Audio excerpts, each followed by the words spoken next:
What would happen if a CEO disguised themselves as a regular employee and discovered that their own restaurant was fostering a rotten culture?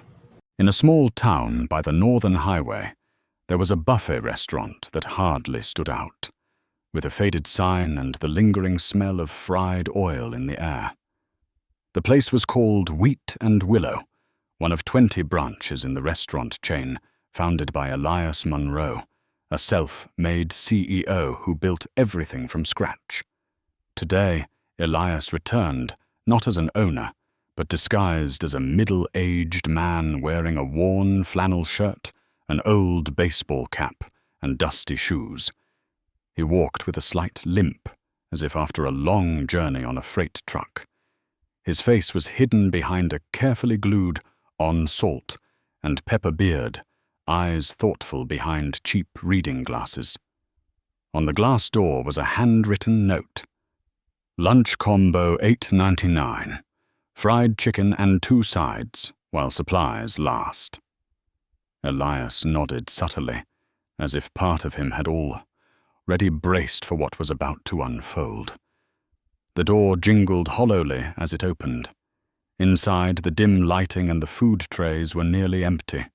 The fried chicken tray was almost bare, and what was left looked rubbery, with wrinkled skin coated in dull, greasy oil. In the distance, a middle-aged customer had just finished getting his food, but abruptly stood up within a minute, carrying his tray back to the counter, placing it by the sink, and quietly but firmly telling the server, "I'm not here to be treated like a beggar." No one responded. No apologies, no eyes following him. Elias stood nearby, silent, his right hand tightening as if holding back a flood of emotions. He walked toward the counter, took a scratched brown plastic tray, grabbed a piece of fried chicken and a dry-looking macaroni portion. A young woman behind the counter, wearing a faded uniform and a small name tag that read Nia, handed him tongs and gave a faint smile, her eyes quickly glancing toward the kitchen door. Elias asked softly, "Have you been working here long?" "3 years, sir," she replied evenly and quietly. "Just trying to get through lunch." A shout came from behind the stainless steel door. "Naya, hurry up! Tray 3 hasn't been refilled yet." Elias nodded quietly, said nothing, then found a hidden corner at the back of the room to sit. He set the tray down, studied the cold chicken, and took a deep breath. 8 years ago, he used to cook meals like this with his own hands. Today, he came to eat and to taste something far more bitter than spoiled food, the betrayal of the culture he once poured his heart into building. The first bite of chicken touched Elias's tongue with a soft, mushy texture, the greasy skin looking like it had been steamed for the 3rd time. The old oil deeply soaked into the meat, which had already lost its moisture. He chewed slowly, not because he was hungry, but because he was trying to grasp something, an answer hidden beneath the cold grease and distorted flavor. When opening his first restaurant, Elias had told his staff, "Every dish must tell a story." But the food today, if it told any story at all, was one of surrender. He looked around, an elderly couple eating quietly without speaking, a young woman sitting alone with her nearly empty glass of water, and a staff member collecting dirty napkins with an indifferent expression. Elias noticed Naya, the girl from before, serving water to customers. As she passed by his table, he quietly asked, "Is the food freshly made?" She hesitated, her eyes darting quickly towards the kitchen, then lowered her voice. "I don't cook, but not everything is fresh." Elias nodded lightly and put down his fork. No need for more words. He understood. He sat a while longer, silently observing the space bit by bit. No laughter, no lively chatter. Staff moved quickly, but there was no flexibility or joy, only a cold urgency, as if doing work they themselves no longer believed in. From behind the counter, a loud voice bellowed, "Clean tray number 3 and wipe the salad station. Who left that dirty napkin?" The man's tone was sharp, clearly someone with authority in the kitchen. Elias didn't turn his head, but remembered that voice. As he stood to clear his tray, he heard the clang of metal trays dropping in the kitchen. A young, trembling voice said, "I'm sorry." My hand slipped, immediately followed by a harsh reply. "Hand slipped or brain slipped? Go fix that meat tray again. Don't waste the restaurant's money." Elias walked slowly toward the tray disposal area, eyes fixed on the half-closed kitchen door. A spoiled tray could be replaced, but a rotten culture, it doesn't just fall apart. It is left to decay day by day, hour by hour. Elias understood that every revenue report, every growth figure was meaningless if the people running this place had lost their self-respect. And perhaps what he just tasted was not the food, but the way people looked at each other, wary, tired, and indifferent. The next morning, Elias returned, not through the front door like before, but via the delivery entrance, the path where employees start their greasy, command-filled day. No fake beard or flannel shirt this time. He wore a simple black polo with the company logo finely embroidered on the left chest, hidden beneath a work jacket. In his hand, he carried a cloth bag containing a pre-prepared fake job application under the name Eli M. Position: part-time prep cook. A blank white name tag clip with no name and a properly reserved attitude.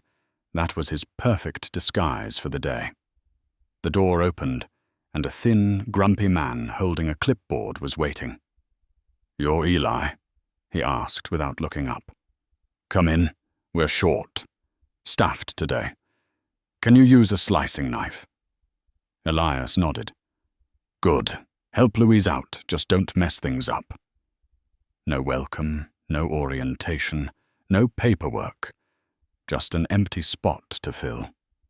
The kitchen reeked of burnt oil and simmering frustration. Louise, a man around 30, was slicing meat with determined rhythm, not turning around as Elias entered. Nearby, a young woman named Maya stood peeling potatoes, limping slightly on one leg. No one asked why. No one cared. Elias rolled up his sleeves, grabbed a crate of vegetables, and began working as if he were nobody. Riley, the waitress from before, briefly passed through the prep area, carrying a tray of lemonade and a bundle of knives. Her movements were swift, her gaze always towards the kitchen, but never lingering. Elias realized she memorized every motion, but had grown used to not being allowed to ask questions. When a loud bang echoed from the back door, the whole kitchen seemed to freeze. A bulky man in his 40s entered like a storm, clipboard in hand. "Travis is here," Elias thought to himself. Travis pointed at a tray of meat. "This from yesterday, right?" Louise hesitated slightly. "If it hasn't changed color, keep using it. Nobody died from yesterday's meat." Then he turned to Maya. "Still whining. I told you 100 times, if you can stand, then work. If not, go home." Maya said nothing, only bent down to wash faster. Elias didn't need to hear more to understand. This was not a bad day. This was normal. A very wrong normal. And what chilled him most was not Travis's yelling, but the entire kitchen's silence, as if everything that had just happened was accepted as routine. Elias began to get used to the rhythm. The intense heat from the oven, the faint sour smell lingering in the unemptied trash bin, the greasy floor like a trap. But what caught his attention wasn't the environment, but the invisible rules governing this place, unspoken laws that everyone implicitly understood. Take the chicken, for example.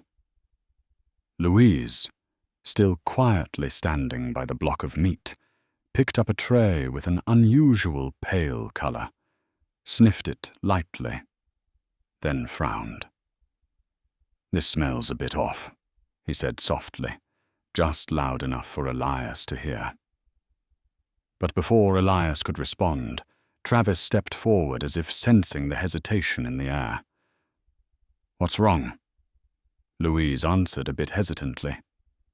"The smell's strange. It might be going bad." Travis didn't look at the tray. "Raw meat smells like that. As long as there's no green, it's still good. Cut it up, marinate it, put it on the tray. Hurry up." No argument followed. Louise nodded gently, not resigned, but someone who knew that his opinion wouldn't change anything. When the work was done, Elias went into the cold storage. No one forbade him. No one noticed. Inside was dark, damp with flickering lights. He quietly glanced over the shelves, faded handwritten labels, some missing labels altogether. At the back, a box of chicken labeled "Prepped yesterday." He opened the lid. The top layer of meat was pale white, fat congealed like wax. A faint smell wafted up, not sharp, but definitely wrong. Elias closed the lid, returned it to its place, feeling his stomach tighten, not from the smell, but from the thought that this would end up on a customer's plate today. Turning back, Elias saw Maya carrying a tray of salad, still limping slightly. Suddenly, Travis from afar pointed and shouted, "What are you doing? Break time!" "I'm just topping up the salad," Maya replied, eyes downcast. "Then don't drag like a turtle. Customers don't want pity. They want speed." Elias stood near the sink, surveying the entire kitchen as if watching an old play repeated too many times. No one asked. No one helped. Riley silently handed Maya a glass of cold water, then turned away. Louise quietly slid a small stool toward her. Elias knew those actions well. They were not rebellion. They were silent kindness, and also proof. The culture here was rotting from the roots, yet a few green shoots struggled to survive amid the garbage, with all their quiet strength. Elias stood by the knife rack, pretending to take inventory. But in truth, he was watching every movement in the kitchen. Maya kept working, her left foot dragging slightly with each step. No one asked how she was. No one offered to cover her shift. She seemed like a fixed part of the floor, old, faded, but indispensable. Travis appeared again, this time holding a revenue report. He glanced at Elias, then turned to Maya. "Is there a chronic problem with that leg? If not, I want to see you walking normally. Otherwise, go home and fix it yourself." Maya was silent, just nodded and moved faster. The tray of greens in her hands trembling, a few salad leaves falling to the floor. Near the water cooler, Riley stepped forward, placed a hand on Maya's shoulder, whispering something. Maya said nothing, just pressed her lips tight. Elias noticed Riley approach Travis, and for the first time all morning, she spoke up. "Can Maya have a 5-minute break? She's in pain. Travis narrowed his eyes, leaned back as if hearing a ridiculous request. This is a restaurant, not a clinic. Everyone's tired here, but everyone works. Without waiting for a response, he turned away, adding over his shoulder, "If she can walk, she should. If not, go home." Maya bent down to pick up the fallen salad, her hand trembling slightly. Riley silently bent down to help without signaling. No one around laughed or showed pity, just a familiarity with a situation no one should have to get used to. After a while, Louise quietly pulled a folding chair from the back room and placed it next to Maya's table without a word. Riley also approached, setting down a bottle of cold water on the table. Maya looked at them, didn't say thank you, but her eyes shone with a feeling words could not reach. Elias watched everything from behind the hand-washing station. These small acts, though seemingly insignificant, were like delicate threads trying to hold together the torn fabric of a culture that once valued kindness. Not everyone was rotten. There were still those quietly preserving something, patiently and silently, as if they knew that if they let go, everything would crumble immediately. One greasy afternoon, Elias was wiping down a table near the sink when he heard a young voice echo from the cold storage room. "This tray of cold meat has no label. Can I put a new label on it?" It was Jaden, a boy who had been working there less than 2 weeks. Travis's voice immediately responded, full of disdain. "Label it? Do you think you're a health inspector?" Jaden hesitated. "I'm just following the rules. I read it in the handbook." Travis cut him off before he could finish. "My rule is shut up and work. The policy is, don't act smart when you don't even know the name of every tray in the cold room." The nearby employees said nothing. No one intervened. Jaden quietly put the roll of labels back on the shelf, his face both hurt and resigned. Elias clenched the cloth in his hand. A voice just beginning to rise had been mercilessly crushed. After his shift, Elias walked briskly toward the last sink. There he saw Howard, the oldest employee there, scrubbing pots and pans with his bare, wrinkled hands, the detergent steaming around his reddened fingers. "Out of gloves, sir?" Elias asked softly. Howard didn't look up, just smiled wearily. "Told them last month. They're probably on their way." He wiped a large pan, his fingers raw. "And even with gloves, they tear right away. Hot water's still better than being scolded for slowing down." Elias nodded, quietly taking note. Back in the cold storage, this time not to check the meat trays, but to examine the worn traces of a broken system, he flipped a tray of lettuce, the top layer fresh, but the bottom brown and soggy. A nearby box was clearly labeled lunch salad, and repeated the familiar disguise. When Riley asked for a new tray, Travis's voice rang out. "Use what you've got. Cut off the bad parts. Don't ask for more." Elias exhaled through clenched teeth. Even the vegetables had to wear a mask. Later, he saw Maya carrying a tray of spoiled greens out the back door. She silently poured them into a black trash bag and tied it tightly, quick and discreet, as if hiding a secret. A soft noise sounded. She froze, thinking someone had caught her. But it was just a pan dropping in the kitchen. She turned away, head bowed low. Elias said nothing. He understood. Doing the right thing in the wrong place can sometimes be a crime. Late in the afternoon, as most employees began to feel the strain of the day, Elias stood in the hallway near the break room. Brent, the area supervisor, leaned against the wall, eyes glued to his phone screen. Elias approached, trying to keep his tone casual. "I noticed some meat trays being reused, half the vegetables spoiled, and some meat without labels. Aren't you worried about violations?" Brent didn't look up, just shrugged slightly. "Well, it happens. But let's not make a big deal. We run a tight ship here." Elias kept his distance, calmly asking, "Isn't there a rule against using leftovers?" Brent chuckled lightly, as if hearing a naive story. "Depends who asks. How long have you been working here?" Elias didn't answer. Brent leaned in, voice lowered.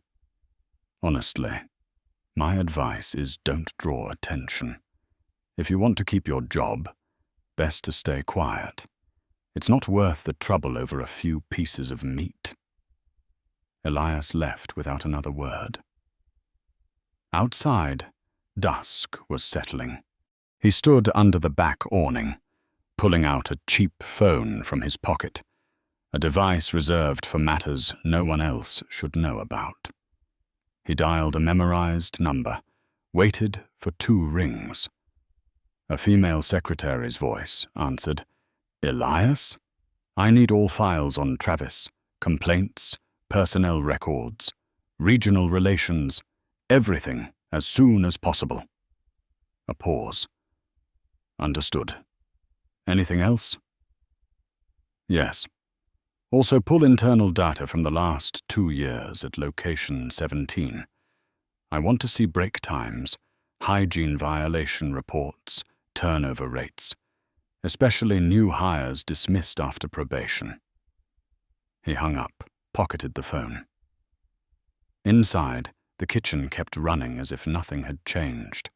The clanging of metal, boiling water, repeated reminders. Like a choir singing old habits. But Elias knew change doesn't start with mopping floors or swapping pots. It starts with truth. The shift ended in silence. No good shift wishes, no laughter, just the sound of knives being put away and stainless trays stacked. Elias sat in the break room, the flickering yellow light reflecting off the company logo embroidered faintly on his shirt. His hands still smelled of raw onions and bleach. Riley wiped down the counter. Louise cleared leftovers for Maya. Elias watched them, people trying to hold on to something they no longer believed was theirs. And he told himself, "Tomorrow I won't return as Eli M. Tomorrow I will come back as myself, and I won't pretend for another second." The next morning, Elias walked through the staff entrance no longer as the new guy. His shirt was crisp, trousers dark, and his official ID badge clipped firmly to his hip, his name shining beneath the company logo. Howard, the dishwasher, froze for a moment, whispering, "You were the guy yesterday." Elias simply nodded and smiled. He strode straight into the kitchen, his eyes scanning everyone. Riley paused mid-task. Louise straightened her back, and Brent silently lowered his clipboard from a distance. "I want to meet all staff, both kitchen and dining area," Elias said clearly. A young employee hurried off to spread the word. The break room quickly filled. Everyone knew what was coming. Elias entered and looked at every face. "I spent 2 days here as a stranger. Now, I'm not." He recounted everything. Spoiled meat, rotten vegetables, humiliation, silence, injustice. Then, without shouting or hesitation, he turned to Travis. "You're fired. Effective immediately." Travis froze. No one spoke up in his defense. No explanations were needed. The old order was over, and something new had just begun. 3 weeks later, Elias returned to facility number 17. No disguise, no inspection plan. He walked in like any regular customer, this time not to find faults, but to observe something more important: the transformation. The restaurant atmosphere had changed. No longer was there the stale smell of grease, no more wilted food trays.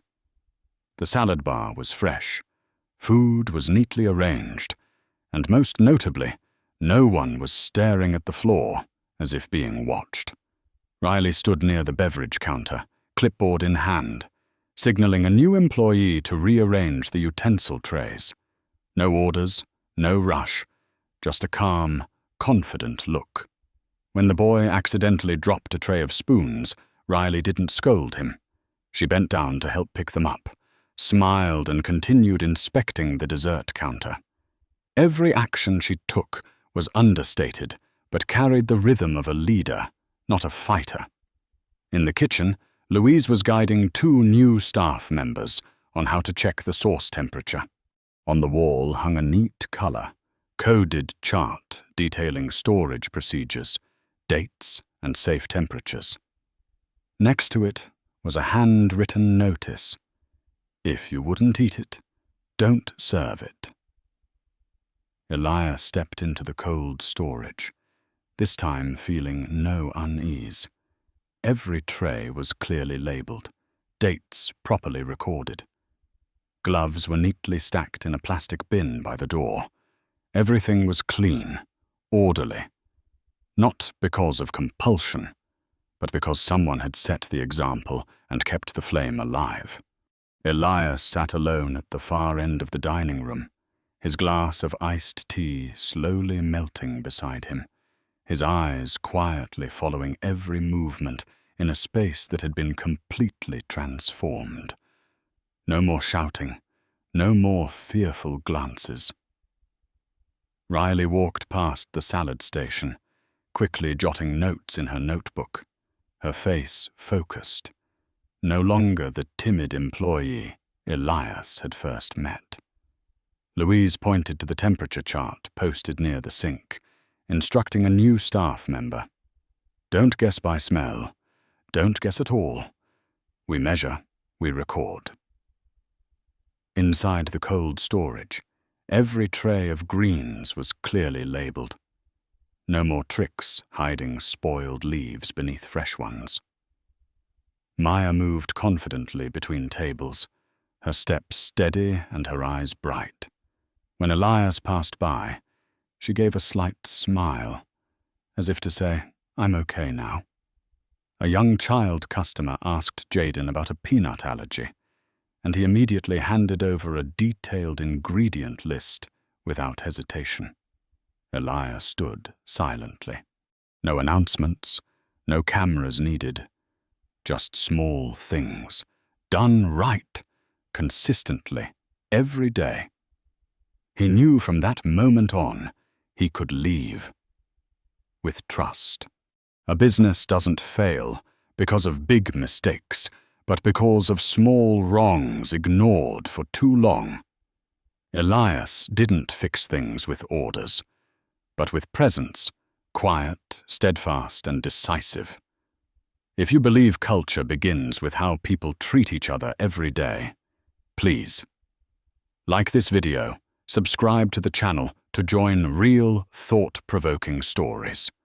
And don't forget to comment, just do right, if you choose to do what's right, even when no one's watching.